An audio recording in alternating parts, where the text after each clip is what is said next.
jolo, aoyaka. Owelo nu joki, aoyaka. Owelo nu jolo, aoyaka. Owelo nu joki, aoyaka. Enfin, vous savez danser ça? Il faut croire que vous essayez chaque week-end de me tester d'une manière ou d'une autre. Un jour, je vous aurai à lui dire. Dieu fait grâce, hein, attention. Toujours. Bonjour Inès Kwasi. Bonjour Steve. Allez, la parole est à vous. Prenez-la, c'est comme la liberté. Très bien. Quand le vin fait votre délice, vous montez au rang d'une honorable bourgeoisie. De la production, vous montrez les coulisses. J'en fais mon ouvrage aujourd'hui. Oui, je sais tout l'heure pour parler du bonheur que procure ce liquide précieux aux jeunes et aux vieux, même quand on n'a ni sou ni maille. Pour le viticulteur, il est question d'honneur et de terroir. Mais pour moi, tout est question de valeur et de devoir. Je ne me dédierai donc point de ma mission sur ce plateau, celle de parler de problèmes environnementaux. L'homme s'ennuie du bien, cherche le mieux, trouve le mal, et s'y soumet, crainte de pire. Le pire pour la nature, pour la santé des sols, la qualité des produits, seraient les pesticides. Il est dit que les adopter est un suicide. Pourtant, à Dijon, en France, pour vos bons soins, j'ai rencontré un viticulteur qui, de ses convictions, est loin. Il est bien aise avec quelques pesticides dans sa production de vin. Pour lui, le vin bio a un goût vin. Nous sommes ici en Bourgogne, au domaine de Régis Rossignol-Changarnier, qui nous invite dans sa cave à la rue d'Amour. Régis, vous faites du blanc, du rouge, du rosé? Oh, je suis un vigneron de rouge. J'ai un tout petit peu de blanc.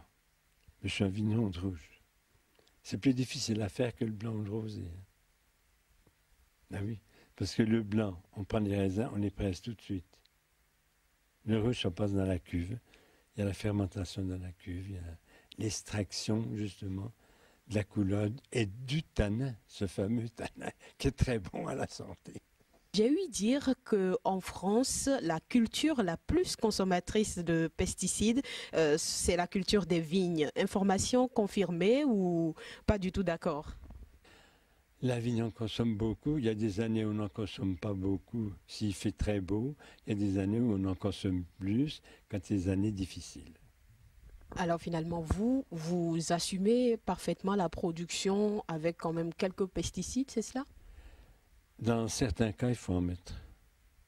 Quel cas par exemple et pourquoi? Eh bien, les pesticides, c'est surtout pour le problème des vers de la grappe qui amène la pourriture. Donc il faut le détruire juste quand il faut. Autrement, ça peut détruire, pas une récolte, mais presque. Le mildiou et l'oïdium, c'est les deux maladies de la vigne. L'oïdium, c'est avec le soufre. Donc, est-ce qu'on le considère comme pesticide? Je ne pense pas. Après, c'est des produits. Avant, c'était donc, on a toujours le sulfate de cuivre pour traiter le mildiou. Mais le mildiou, c'est une maladie, c'est comme chez les humains. Il est de plus en plus virulent. Quand il est présent, ça va très vite. Quand on fait la vendange, on rentre les raisins, on les met dans la cuve et on met un petit peu d'anhydride sulfureux. Alors le problème, c'est que on peut en mettre très peu et que ça peut suffire. Et il y a ceux qui, par habitude ou par tradition, pour être tranquille, ils en mettent plus. Voilà. Alors, bio ou pas bio, est-ce une grande question à se poser quand on veut prendre du vin? Moi, je dis que ceux qui veulent vraiment faire du bio sans soufre, donc sans anhydride sulfureux, j'en ai jamais goûté de bon. Régis, ça ne vous a vraiment jamais tenté d'avoir ce label bio, vin bio finalement? Ah, mais ça m'a tenté puisque j'ai reçu la certification. Mais quand mes 3 années que j'ai fait pour être en bio, j'ai respecté les règles de ce qu'il fallait faire ou pas faire. Mais dans le bio, ils mettent forcément, sauf ceux qui sont biodynamiques, mais les bio, ils mettent quand même du SO2, donc du soufre. Et moi, comme je fais des vins tanniques, parce que je mets la rafle pour fermenter, je donne une structure au vin de tanin, donc je mets toujours moitié dose de ce qu'on peut mettre. Moi, j'ai toujours labouré mes vignes. Toujours. Même quand, dans le pire, là, dans les années 70-80, à Volnay, on était peut-être 2 ou 3 à labourer encore. Parce que tout le monde désherbait. J'ai des copains qui se moquaient de moi. Mais j'ai tenu. Et aujourd'hui, ils sont revenus. Pour la santé des sols, quelles sont les précautions à prendre en ce qui concerne la culture des vignes? Moi, je laboure au printemps un peu profond, pour remuer bien la terre. On donne un petit coup de sous-soleuse aussi pour aérer.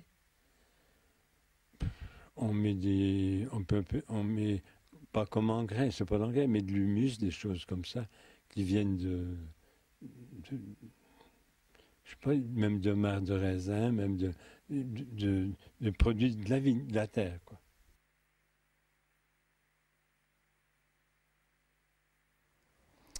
Alors justement, je le trouve très agréable, ce pépé. Il était, oui. Ah, il doit l'être alors. Tout aussi agréable que son vin. Ah, ben s'imagine, ouais. Alors les pesticides, qu'est-ce que c'est et quelle en est la portée dans la production du vin? Les pesticides sont des produits chimiques qui sont employés pour lutter contre les... Vous savez, par rapport à la culture, éviter que les parasites animaux et végétaux attaquent les cultures. Il faut dire qu'il y a aussi des biopesticides utilisés en agriculture biologique. Et d'ailleurs, dans la liste des intrants et pesticides autorisés en agriculture biologique, il y a le compost, les fumiers. Et en langage terre à terre, je voudrais dire que même si les molécules utilisées en agriculture conventionnelle peuvent être entièrement synthétisées en laboratoire, celles utilisées en agriculture biologique doivent être élaborées à partir de matières d'origine naturelle. Il faut encore retenir que ce n'est pas parce qu'une matière est d'origine naturelle qu'elle n'est pas toxique ou chimique. Dans le cas d'espèces parlant de la culture de la vigne, notre viticulteur explique bien que usage en effet avec modération et à des périodes bien précises pour les traitements des maladies de la grappe quand elle pourrit. Et c'est pour éviter cela et ça doit être fait notamment à la pleine lune. Tout à fait. Alors justement, Régis disait également qu'il a parlé des maladies de la vigne. Ces problèmes, est-ce que c'est si grave pour nécessiter un tel traitement? Alors là, nous parlons du mildiou et de l'oïdium qui sont en fait un groupe de champignons qui provoquent les maladies de la vigne avec pratiquement des symptômes similaires. Et comme le dit si bien Régis Rossignol-Changarnier, il faut savoir quand est-ce qu'il faut faire ces traitements-là. Il y a certains viticulteurs qui font 14 à 18 traitements par campagne. Pourtant, il faut le strict nécessaire, ne pas s'en écarter parce que s'en écarter en dehors ou en dedans serait dangereux. En dehors, ce serait de la sottise. En dedans, c'est de l'orgueil. Donc, il faut le juste milieu qu'il faut trouver et respecter ces règles-là. Et voilà, la sagesse est le commencement du beau. En fait. Bien sûr.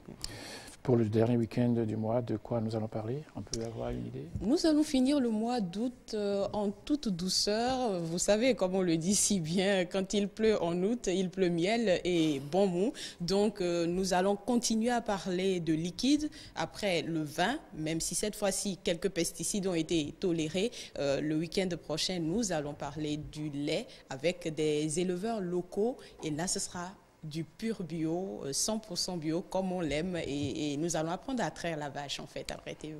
C'est permis. Du vin, il faut désormais en boire, mais avec modération. Le lait également, pour le week-end prochain. On va vous surveiller. Tel le lait. Merci beaucoup, Inès Kouassi. Merci, Steve.